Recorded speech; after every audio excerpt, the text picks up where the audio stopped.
Dear students, आज का हमारा टॉपिक है संयुक्त राष्ट्र संघ और मानव अधिकार। अधिकार सामाजिक जीवन की अनिवार्य आवश्यकता है, जिसके बिना न तो व्यक्ति अपने व्यक्तित्व का विकास कर सकता है और न ही समाज के लिए उपयोगी कार्य कर सकता है। लोस्की के शब्दों में कहें तो अधिकार वे सामाजिक परिस्थितियां हैं जिनके बिना कोई व्यक्ति अपना पूर्ण रूप से विकास नहीं कर सकता है। अधिकारों के बिना मानव जीवन के अस्तित्व की कल्पना भी नहीं की जा सकती है। अधिकार व्यक्ति अथवा व्यक्ति समूह की समाज से एक मांग है, परंतु कोई भी मांग तब तक अधिकार नहीं बन जाती है जब तक उसे समाज की मान्यता प्राप्त न हो जाए। इन अधिकारों की रक्षा का दायित्व राज्य का होता है और राज्य के लोकतांत्रिक तथा कल्याणकारी राज्य का मुख्य लक्ष्य व्यक्ति के व्यक्तित्व का विकास करना है। राज्य के द्वारा व्यक्ति को प्रदान की जाने वाली सुविधाओं को यह अधिकार कहा जाता है। अमेरिकन तथा फ्रांसीसी क्रांतियों के पश्चात मानव अधिकारों की घोषणा हुई, जिसमें मानव अधिकारों के बारे में कुछ वर्णन था।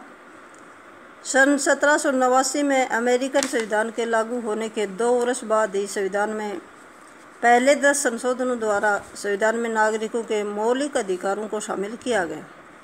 इसके पश्चात विश्व के अनेक देशों ने संविधानों में नागरिकों के मौलिक अधिकारों को शामिल किया। अब आता है संयुक्त राष्ट्र और मानव अधिकार।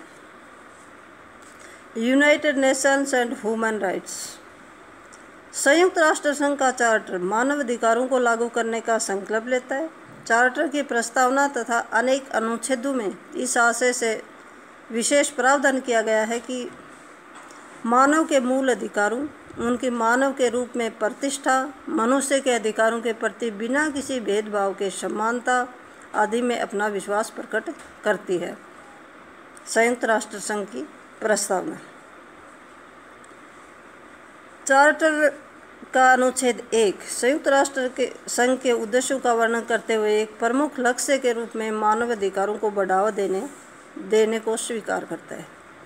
इस अनुच्छेद के अनुसार संयुक्त राष्ट्र संघ एक उद्देश्य है कि बिना किसी भेदभाव के सबके लिए मानव अधिकार व मूल स्वतंत्रताओं के सम्मान को प्रोत्साहित किया जाएगा। संयुक्त राष्ट्र संघ का चार्टर मानव अधिकारों को लागू करने का उत्तरदायित्व अपने 2 अंगों साधारण सभा और आर्थिक एवं सामाजिक परिषद को सीधे तौर पर सौंपता है। अनुच्छेद 13B साधारण सभा को निर्देश देता है कि ऐसे अध्ययनों एवं सुझावों के लिए पहल करे जिससे अंतर्राष्ट्रीय सहायता जुटाकर मानव अधिकारों को समर्थन दिया जा सके। चार्टर के अनुच्छेद 62B के अनुसार मानव अधिकारों को लागू करने का दायित्व आर्थिक और सामाजिक परिषद को भी सौंपा गया है।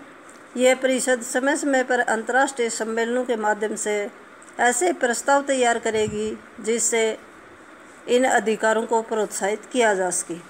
संयुक्त राष्ट्र संघ के कर्तव्यों का वर्णन करते हुए चार्टर के अनुच्छेद 55 में मानव अधिकारों की ओर सभी सदस्य राष्ट्रों का ध्यान आकर्षित करता है तथा राष्ट्रों से इन अधिकारों का सम्मान करने और उन्हें अपने अपने राज्य में लागू करने का आग्रह भी करता है। Thank you.